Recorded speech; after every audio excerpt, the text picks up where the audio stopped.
Há um costume, isso aí já vem de muitos anos, de quando nos referimos a pessoas que não pertencem à fé, ou não seguem conosco, ou não são batizados, ou ainda não estão fazendo parte da nossa comunhão nas igrejas, e nós chamamos de criatura. Aquela é uma criatura, aquele é uma criatura. Nós temos um tópico no ensinamento já de muitos anos, é que nós não temos condição de estar lembrando sempre a Irmandade. Mas aproveitamos agora. Não é conveniente usar essa forma, irmãos, dizer ele é criatura, porque criatura é aquilo que é criado. Deus criou os animais, Deus criou tudo. Então, todos somos criação de Deus, criaturas de Deus, nós todos. Então, se eu me referir a uma pessoa que não é crente, que não congrega aqui comigo, não, o seu fulano, o seu José, a dona Maria, são criaturas. Está errado dizer, são pessoas que não congregam conosco, ou não são batizadas, ou não são crentes, ou pertencem a uma outra denominação religiosa, ou uma denominação... Tem muitas coisas para dizer, mas não chamemos de criatura num sentido desprezível, porque isso não é conveniente. Isto porque todos nós somos criaturas de Deus. Isso me veio avante de falar a Irmandade.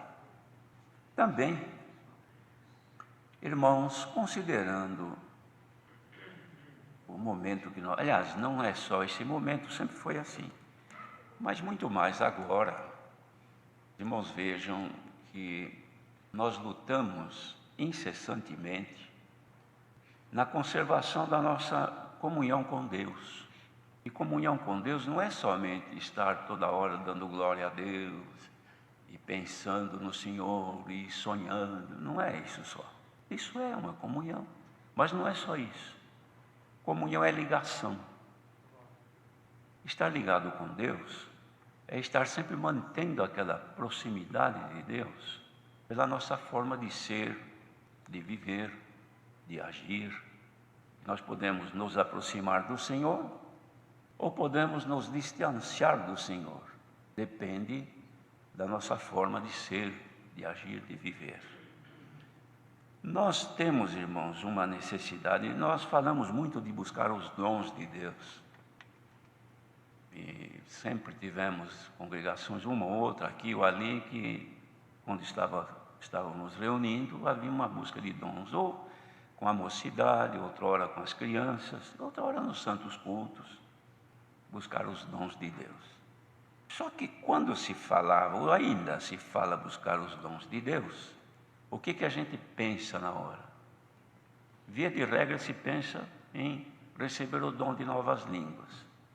Então, se for um grupo de irmãos reunir para buscar os dons de Deus, estarem ali orando em comunhão, em meditação com Deus e assim por diante. E a presença de Deus se manifesta, mas ninguém manifestou línguas estranhas. Vamos dizer que não houve uma busca de dons, ou não houve dons que Deus distribuísse.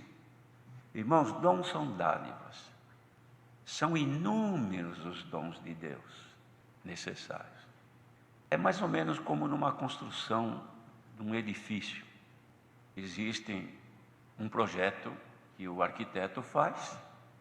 Depois, na hora da engenharia, desenvolver o trabalho, irmãos, que começa desde a fundação, são trabalhos de base, trabalhos pesados, trabalhos que não são agradáveis de ver, mas são necessários. Vai construir um prédio, muitas vezes tem que fazer uma escavação, aquilo com tempo de chuva, é lama, é uma coisa terrível. Depois começa o estaqueamento, e começa todo o desenvolvimento das estruturas, e tudo isso aí é um trabalho sujo, um trabalho feio, ninguém gosta de ver aquilo. E as pessoas que trabalham ali saem numa situação difícil. Mas são coisas necessárias. O embelezamento da obra vem no final. Depois que a estrutura já foi feita, a estrutura depois de feita não se vê. Mas sem ela o prédio ou a edificação não resiste às intempéries, não é assim, irmãos? Mas embelezar, deixar ela atraente, admirável, Isto são coisas que só lá no fim é que começa a aparecer. Não é diferente a nossa construção espiritual. A gente fala de buscar os dons, mas já quer o dom da profecia, porque é bonito. Profetizar, todo mundo observa, aquele irmão tem um dom, aí aquela. Você já orou com a irmã fulana? Já orou com o Beltrano? Não é assim, irmãos? Aquele tem uns que falam que é boca disso, é boca daquilo. Por quê? Porque o Senhor colocou o dom. Então todo mundo quer. E até o apóstolo Paulo mesmo, em 14, segundo aos Coríntios, o primeiro ou o segundo, não sei, ele fala sobre a profecia, fala sobre os dons de língua e diz que é melhor profetizar do que falar em línguas. De modo, irmãos, que esses dons são dons que aparecem de acabamento, de embelezamento na vida da pessoa. Mas as estruturas espirituais, se não tiver, não adianta, é a mesma coisa de querer colocar um azulejo numa parede que não está rebocada ainda. Precisa primeiro revestir, deixar no esquadro, no alinhamento, no prumo, e depois começar o revestimento. O piso é a mesma coisa. Vai colocar um piso desses caríssimos que tem no chão, na terra? Não, tem que ter um contrapiso, ou é uma laje, alguma coisa do tipo que fica no nível para receber depois aquilo. Espiritualmente é a mesma coisa.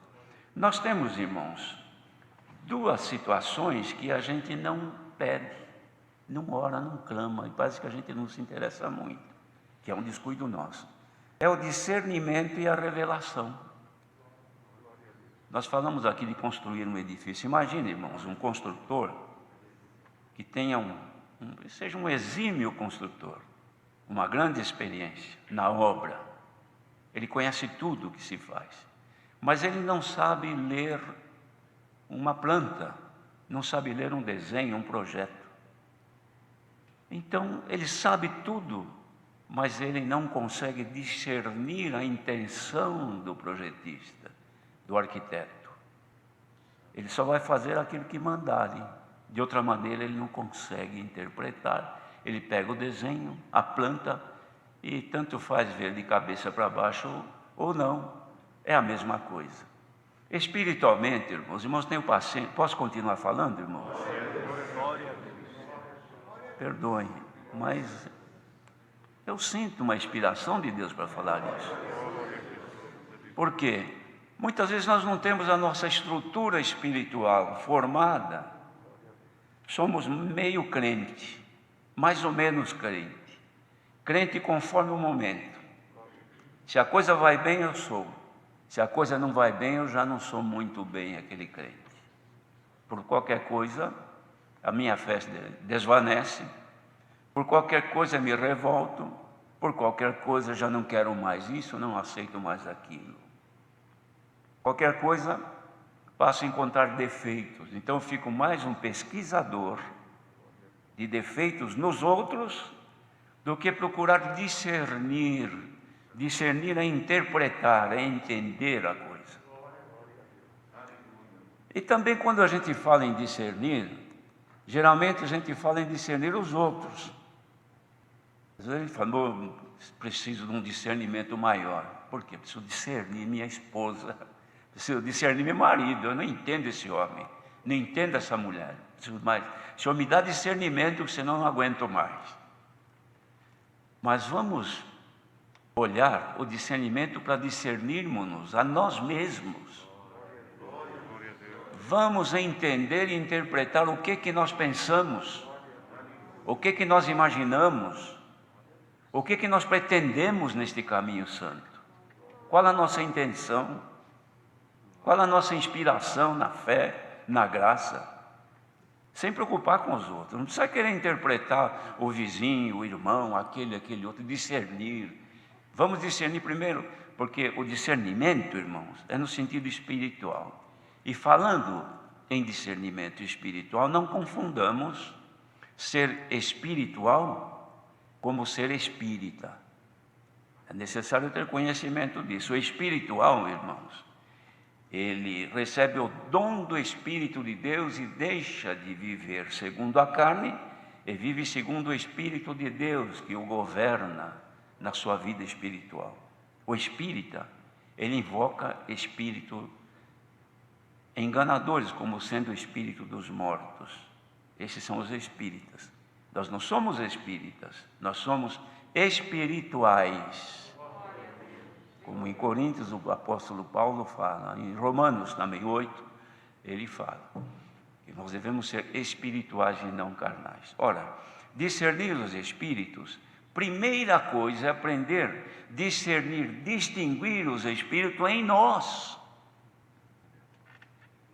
Porque se eu discernir o espírito que está em mim, com que espírito que eu falo, com que espírito que eu enfrento as situações, espírito, irmãos, é o sentimento que eu tenho nas coisas. A hora que eu souber distinguir a minha intenção, que sentimento eu tenho, é bom, é mau, é do bem, da maldade, é sentimento de amor, é sentimento de vingança, de ódio, de cobiça. Os irmãos estão percebendo quantas especialidades de sentimentos existem que pode estar na gente, na própria pessoa, e a gente não interpreta. Então, muitas vezes, nós, num contato com uma outra pessoa, manifesta em nós um sentimento desse. Não vamos pensar porque somos crentes, que o Espírito de Deus habita em nós, não vamos pensar que nós não sejamos vencidos por esses sentimentos. Claro que somos, e erramos. Então, se eu vou falar com alguém e já vou com um sentimento irônico, iracundo, maldoso, vingativo, é aquilo que eu vou manifestar. Quando abrir a minha boca, é aquilo que vai sair da minha boca. Então, o que eu tenho que discernir? O que está no outro ou o que está em mim? Preciso discernir que sentimento eu tenho, como é que eu olho as coisas. Os irmãos vejam que o Senhor Jesus disse assim, que a candeia do corpo são os olhos. Se os teus olhos forem bons, o teu corpo terá luz. Se eles forem maus, o teu corpo será tenebroso. Então, o olhar da pessoa pode ser bom e pode ser não bom. Depende que sentimento que ele está usando aquela hora. Agora, como é que nós nos livramos disso, irmãos? Alguém poderia dizer, mas quem é que pode se livrar disso? Nós podemos e devemos, discernindo o nosso sentimento. Antes de tudo, pensemos, irmãos, no bem. Antes de tudo que vamos fazer, pensemos que sentimento aquele é bom, é de paz, é de amor, é de humildade, é manso. Então, já discerni que espírito que está. Vou falar com uma pessoa, eu vou amorosamente, pacificamente, meu falar é de forma dócil, então é o espírito que está em mim. Ou seja, discerni e não deixei que outra coisa falasse na minha boca. Por isso que há as inimizades, por isso que existem no meio das pessoas, e vamos falar da nossa comunidade, da nossa irmandade, diferenças que às vezes acontecem no convívio, principalmente dentro do lar. Por quê? Porque a gente não sabe discernir e nem interpretar o desenho da nossa construção. Estão entendendo isso, irmãos? Então, se existe por exemplo, existem escolas, irmãos, que ensinam a pessoa a leitura e interpretação de desenho. É um curso. Então o sujeito vai lá estudar, pega um desenho, pode virar de cabeça para baixo, é tudo a mesma coisa. Depois que ele foi ensinado, então ele aprende a ler o desenho. Então ele pega o desenho, irmãos, o projeto, ou ele pega a planta, ele interpreta e sabe qual é a intenção de quem desenhou aquilo. A hora que nós conseguirmos, deem atenção a isso, irmãos, a ler o que está aqui dentro, olha, e descobrir qual é a intenção daquele que nos guia neste mundo, ninguém vai errar mais. Qual é a intenção do Senhor? É de nos apresentar cada dia mais perfeito em Cristo. É entender o projeto de Deus na nossa vida. Quem entende o projeto de Deus na sua vida não revolta com dor, não revolta com contrariedades, não se revolta contra os problemas, porque existe para todo mundo, não tem nenhum melhor do que o outro.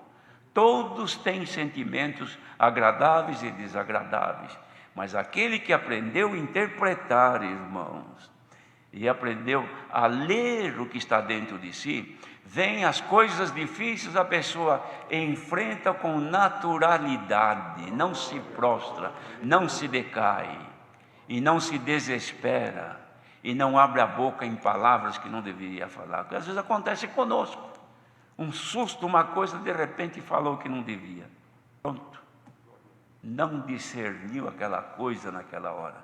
Às vezes estamos falando de uma coisa qualquer que inspira em nós, irmãos, um sentimento de vingança, e escapa da nossa boca palavras impróprias, que não deveria ter saído de nós. Já aconteceu isso com os irmãos? Se não aconteceu, então é porque o irmão já é santo, aí já não dá para ficar mais aqui, tem que ir embora. Mas se você ainda tropeça em palavras, hoje está aqui o Senhor ensinando-nos a lermos o projeto de Deus na nossa vida. E fazendo isso, irmãos, nós vamos nos adequando para sermos revestidos dos dons de Deus. Então, a hora que nós soubermos nos conter, governar os nossos sentimentos, governar a nossa maneira de ser, então o Senhor começa a nos revestir. Vem o embelezamento, vem as coisas que são agradáveis, que as pessoas olham, oh, aquele irmão, olha, é um santo, aquela mulher é uma santa. Já conversou com ela? Já conversou com aquele irmão? Esse homem é um santo, dá prazer. Por quê? Porque ele sabe ler o desenho de Deus na vida dele. E tem muitos que a gente diz assim, coitado, né? No bom sentido. Um sofredor, aquele irmão, tanta prova, não é? Mas vai conversar com ele, a gente sai edificado. Quando aquele homem abre a boca, meu Deus do céu, que coisa! Parece que é uma fonte que sai. É que ele aprendeu a ler o projetinho de Deus na vida dele. Quem quiser aprender a ler o projeto de Deus na sua vida, peça a Deus, Senhor, dai para mim o discernimento e a interpretação daquilo que está dentro de mim. Porque é bonito, irmãos, quando a pessoa sabe o que é. E Paulo até dizia, eu não me glorio em outra coisa a não ser nas minhas fraquezas. Então ele olhava para dentro de si e via a sua pobreza, no bom sentido, não é? Ele ficava contente, dava glória a Deus. Por quê? Porque ele estava vivendo exclusivamente pelo poder de Deus na sua vida. Irmãos, foi isso que me veio. Já gastamos o tempo quase todo da palavra, mas foi isso que me veio de passar para a Irmandade. Por quê? Se o Senhor nos der graça de melhorarmos a nossa forma de viver, nós vamos sofrer menos. Não é que vai acabar o sofrimento, ele só tende a aumentar.